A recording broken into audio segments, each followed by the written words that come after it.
ആശ. ഈയൊരു വാക്കിനുള്ളിൽ എന്നെ നീ നിന്റെ സൗന്ദര്യത്തിൽ അടച്ചു വെച്ചിരിക്കുന്നു സീത.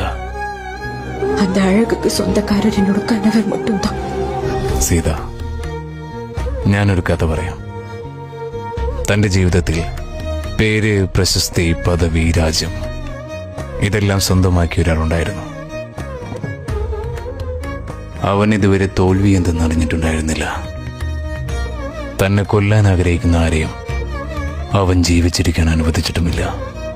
എല്ലാം നേടിയവനെ ആശ എന്ന വാക്കിന്റെ യഥാർത്ഥ അർത്ഥം കാണിച്ചെന്ന ഒരു പെൺകുട്ടിയുടെ ഹൃദയം മാത്രം കീഴടക്കാൻ അവന് സാധിച്ചില്ല. പാവം. ഞാൻ ആരെ കുറ്റം പറയണം സീത?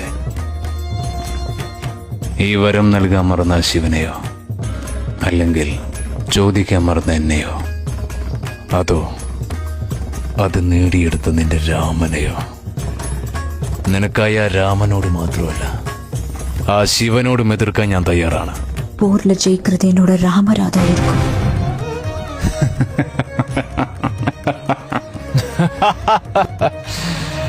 അത് നമുക്ക് കാണാം. പക്ഷെ അതുവരെ എൻ്റെ ഒരു ചെറുവിരൽ പോലും നിന്നെ സ്പർശിക്കില്ല. കാരണം നിറം കണ്ട് പ്രണയിക്കാൻ ഞാൻ രാമനല്ല, നിന്റെ മാനത്തെ കാത്തു സൂക്ഷിക്കുന്ന രാവണനാണ് ഞാൻ.